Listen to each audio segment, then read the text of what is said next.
হরে কৃষ্ণ।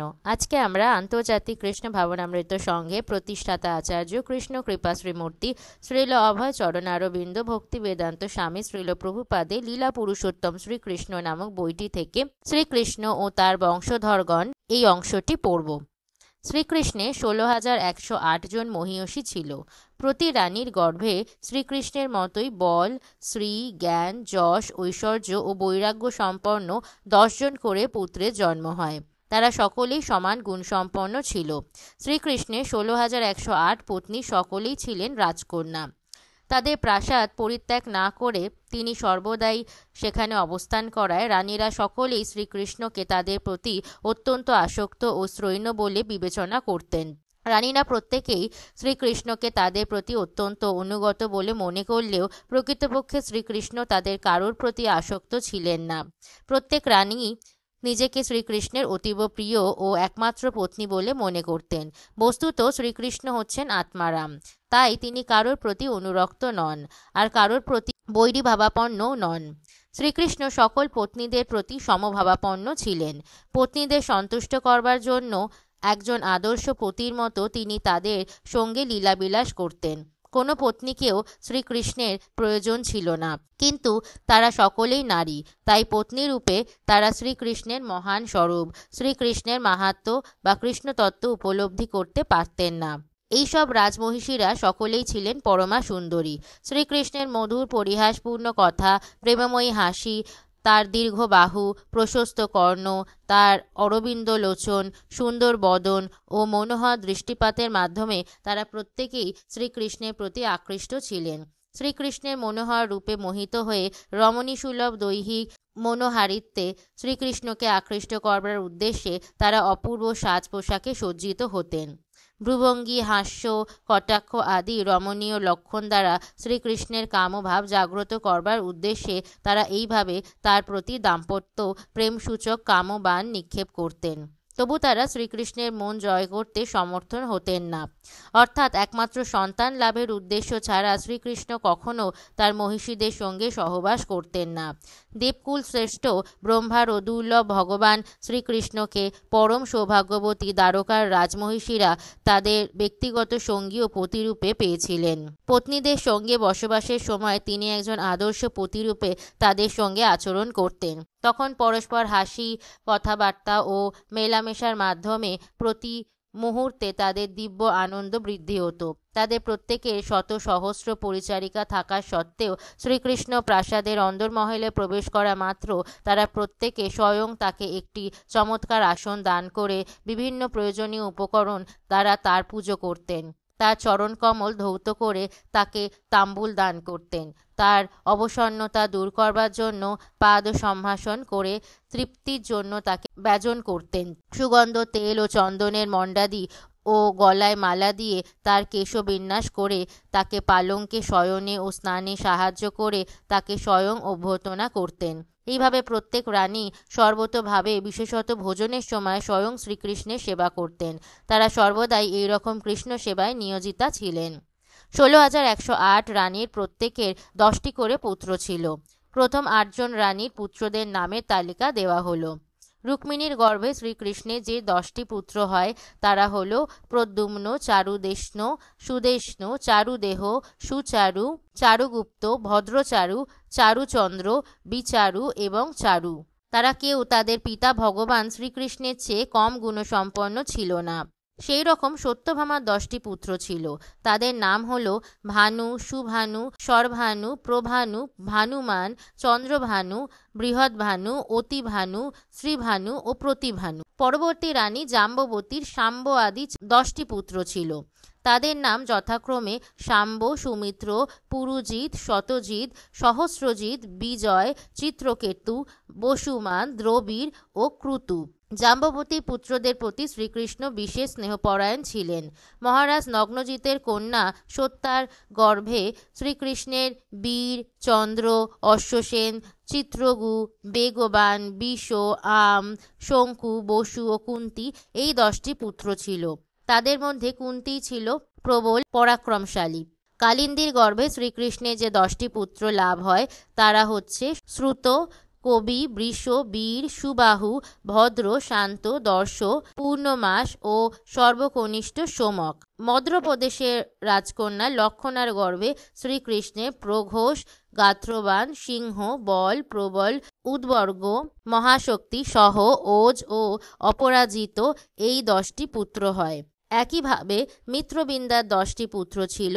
তারা হল বৃক, হর্ষ, অনিল, গৃধ্র, বর্ধন, অন্নাদ, মহাংস, পাবন, বহ্নি ও ক্ষুধি।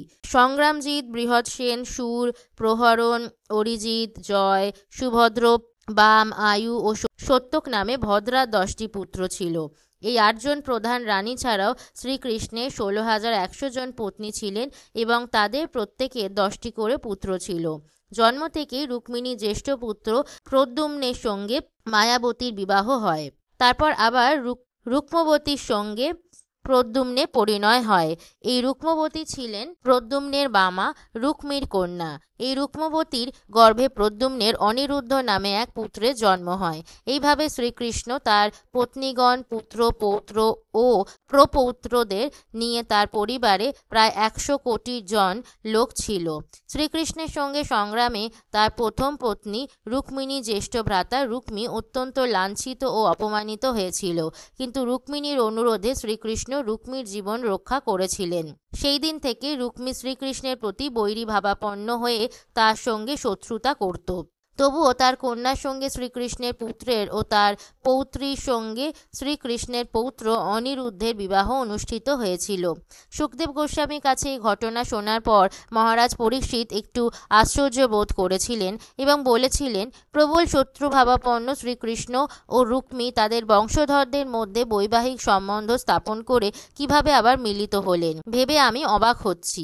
এই দুর্গেয় ঘটনায় কৌতূহলবশত মহারাজ পরীক্ষিত সুখদেব গোস্বামীকে আরও প্রশ্ন জিজ্ঞাসা করেছিলেন। সুখদেব গোস্বামী ছিলেন একজন অনুভূতি সম্পন্ন যোগী। অন্তর্দৃষ্টি তার বল, তার প্রভাবে কিছুই তার কাছে অজ্ঞাত ছিল না।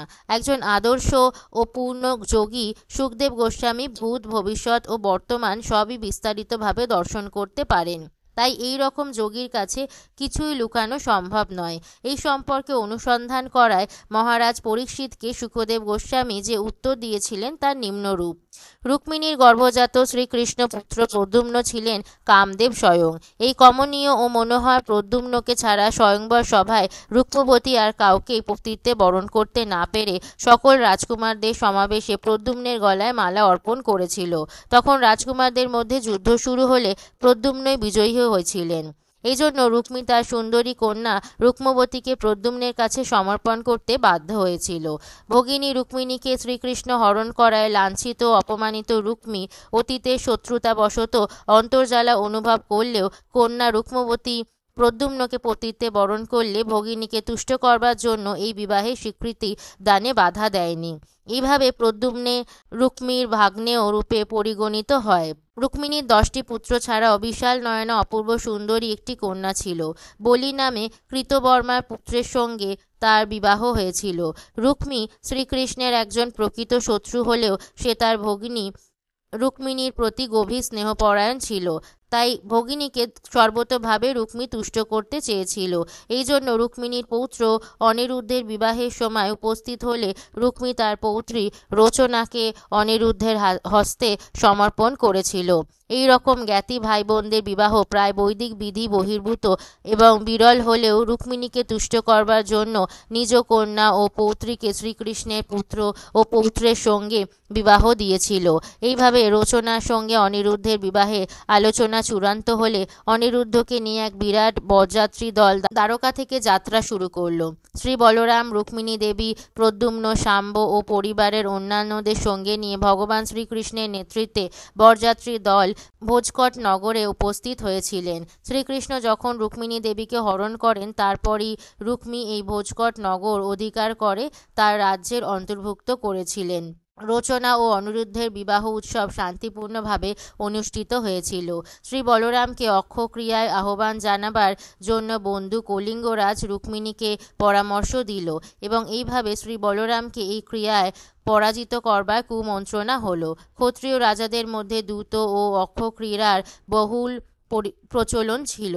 কেউ অন্য ক্ষত্রিয় বন্ধুকে অক্ষক্রিয়ায় আহ্বান করলে সেই বন্ধু ওই প্রতিদ্বন্দ্বিতার আহ্বানকে প্রত্যাখ্যান করতে পারত না। শ্রী বলরাম অক্ষক্রিয়ায় খুব দুঃখ ছিলেন না। কলিঙ্গরাজ তা জানত। এই জন্য বলরামকে অক্ষক্রিয়ায় প্রতিদ্বন্দ্বিতায় আহ্বান জানিয়ে রুক্মীকে যদুবংশের বিরুদ্ধে প্রতিশোধ নেওয়ার মন্ত্রণা দেওয়া হয়েছিল। অক্ষক্রিয়ায় অনিপুণ বলরাম এই ক্রিয়ায় তেমন উৎসাহী ছিলেন না। প্রতিদ্বন্দ্বী রুক্মীর আহ্বানে সাড়া দিয়ে বলরাম অক্ষক্রিয়ায় রত হলেন। স্বর্ণমুদ্রার মাধ্যমে তখন অক্ষক্রিয়ার প্রচলন ছিল। বলরাম প্রথমেই 100, তারপরে 1000 এবং অবশেষে 10,000 স্বর্ণমুদ্রা পণ করেছিলেন, কিন্তু প্রতিবারই বলরাম পরাজিত হয়েছিলেন এবং রুক্মী এই অক্ষক্রিয়ায় জয়লাভ করেছিল। বলরামের পরাজয়ের ফলে কলিঙ্গরাজ কৃষ্ণ বলরামকে অপমান ও নিন্দা করবার এক সুবর্ণ সুযোগ পেয়েছিল। এই জন্য বলরামকে লক্ষ্য করে উদ্দেশ্যমূলকভাবে দন্ত প্রদর্শন করে কলিঙ্গরাজ উচ্চ হাস্য করে কৌতুক উপভোগ করছিল। খেলায় বলরামের পরাজয় হয়েছিল, তাই তার প্রতি ব্যঙ্গোক্তি ও উপহাসে বলরাম অসহিষ্ণু হয়ে একটু উত্তেজিত হয়ে উঠেছিলেন। আবার রুক্মী যখন বলদেবকে প্রতিদ্বন্দ্বিতা আহ্বান করল, তখন বলরাম 1,00,000 স্বর্ণমুদ্রা পণ করেছিলেন। সৌভাগ্যবশত এইবার বলরামের জয় হলো, কিন্তু কপট রুক্মী এই খেলায় বলরাম পরাজিত ও সে বিজয়ী হয়েছে বলে দাবি করছিল। এইভাবে মিথ্যা কথা বলার জন্য বলরাম রুক্মীর প্রতি ক্রোধানলে জ্বলে উঠেছিল।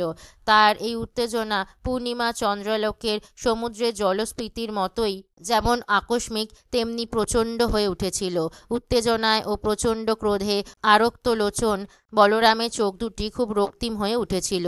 এইবার খেলায় তিনি 10 কোটি স্বর্ণমুদ্রা পণ করলেন। অক্ষক্রিয়ার নিয়ম অনুযায়ী বলরাম আবার বিজয়ী হলেও কপট রুক্মী স্বয়ং জয়লাভ করেছে বলে দাবি করতে আরম্ভ করেছিল।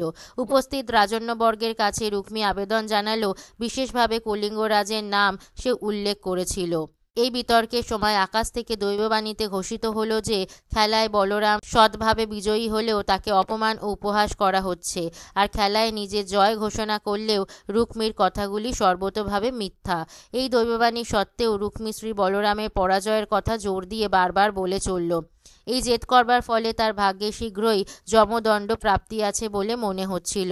বন্ধুর মন্ত্রণায় মিথ্যা দম্ভ ও অহংকারে স্ফীত রুক্মী দৈববাণীকেও কর্ণপাত না করে বলরামকে ব্যঙ্গ করে বলতে লাগলো, শ্রী বলরামজি, আপনারা 2 ভাই হচ্ছেন গোপবালক মাত্র। গাভী চড়াতে আপনারা নিপুণ হতে পারেন, কিন্তু অক্ষক্রীড়ার বা যুদ্ধে বাণ নিক্ষেপ করতে আপনাদের কতটুকুই বা অভিজ্ঞতা আছে? এই রকম একমাত্র রাজন্যবর্গই এই খেলায় সুদক্ষ।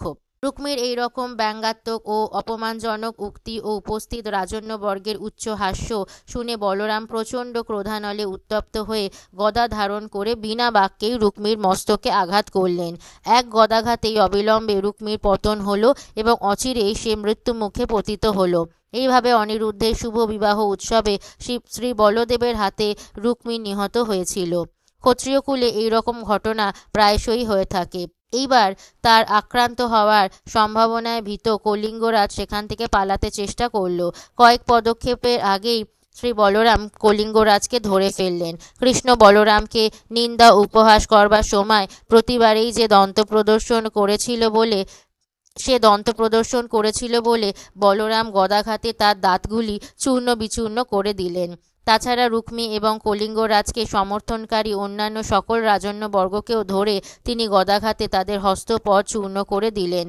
তারা কেউ বলরামকে আক্রমণ করল না, বরং রক্তাক্ত কলেবরে তারা সকলেই সে স্থান থেকে পলায়ন করাই বুদ্ধিমত্তার পরিচয় বলে মনে করল। বলদেব ও রুক্মীর এই দ্বন্দ্বে শ্রীকৃষ্ণ কোনো কথাই বলেননি, কারণ তিনি জানতেন বলরামের পক্ষ সমর্থন করলে রুক্মিণী দুঃখ পাবে, আবার রুক্মীকে হত্যা করা উচিত হয়নি বললে বলদেব অসন্তুষ্ট হবেন। এই জন্যেই নিজ পৌত্র অনিরুদ্ধের শুভ বিবাহ অনুষ্ঠানে নিজ শ্যালক রুক্মীর মৃত্যুতে শ্রীকৃষ্ণ চুপ করেছিলেন। এইভাবে বলরাম ও রুক্মিণী দেবীর সঙ্গে শ্রীকৃষ্ণ তার স্নেহের সম্পর্ক অক্ষুণ্ণ রেখেছিলেন। এরপর নববধূ ও বরকে রথে চড়িয়ে বরযাত্রীরা সকলে মহা সমারোহে দ্বারকাপুরীর উদ্দেশ্যে যাত্রা করেছিলেন। মধুসূদন ভগবান শ্রীকৃষ্ণ সর্বদাই তাদের সকলকে রক্ষা করেছিলেন। এইভাবে রুক্মীর ভোজকট নগর পরিত্যাগ করে পরমানন্দে তারা দ্বারকা অভিমুখে যাত্রা করেছিলেন।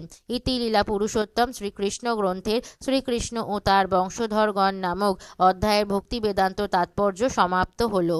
জয় জয় শ্রীলা প্রভুপাদ কি জয়। গল্পটি ভালো লাগলে অন্যদের সাথে শেয়ার করবেন, আর চ্যানেলটি অবশ্যই সাবস্ক্রাইব করবেন নোটিফিকেশন পাওয়ার জন্য, আর কমেন্টে লিখবেন হরে কৃষ্ণ। ধন্যবাদ।